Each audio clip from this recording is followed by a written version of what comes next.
Welcome back to History Uncovered, where we dive into the pivotal moments that shaped our world. Today, we're journeying back to a single day that altered the course of history for an entire subcontinent.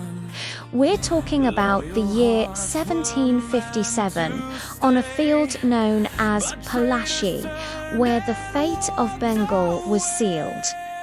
Not by the might of armies, but by the weight of betrayal. This is the story of a battle that wasn't truly fought, yet its consequences echo through centuries. At the heart of this storm stood Nawab Sirajuddaula, the young and determined ruler of Bengal. Barely in his 20s, he was already a formidable leader, fiercely protective of his kingdom's sovereignty. He saw the growing influence of the British East India Company not just as a commercial threat, but as a direct challenge to his authority and the freedom of his people, with courage in his heart and the loyalty of his subjects. He prepared to confront the British forces head-on, ready to defend his land at all costs.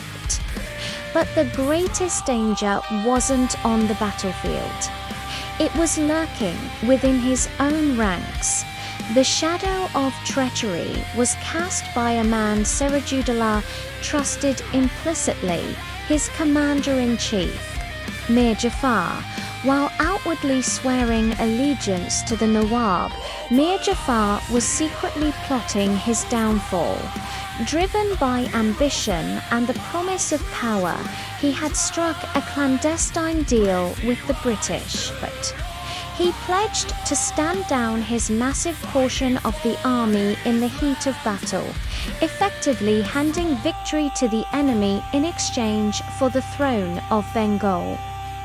As the fateful day dawned, Sirajuddaula was unaware that his most powerful general was about to become his greatest betrayer. On the morning of June 23, 1757, the armies gathered at Palashi. On paper, the Nawab's forces vastly outnumbered the British. With nearly 50,000 soldiers against a mere 3,000, the initial volleys from the Nawab's cannons shook the British lines, and for a moment, victory seemed within reach. But then, the betrayal unfolded. As the British forces advanced, Mir Jafar's troops, the largest contingent of the Nawab's army, stood motionless. They did not fire a single shot, leaving a gaping hole in the Bengali defences. The battle turned into a chaotic and one-sided affair.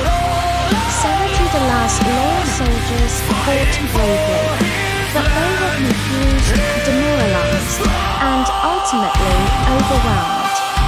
Realising the depth of the betrayal, and with his army crumbling around him, Sirajuddaula was forced to flee the battlefield. He fought with incredible valour until the very end, but courage alone could not overcome treachery on such a grand scale.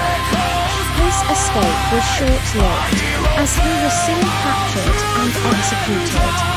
The young Nawab, who fought to protect Bengal's freedom, paid the ultimate price. Not at the hands of a foreign army, but because of the disloyalty of his own people. His defeat marked the end of an era.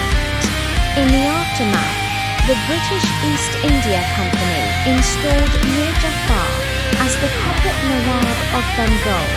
He sat on the throne he had coveted, but the real power now rested with the British. Their victory at Palashi wasn't a military conquest in the traditional sense.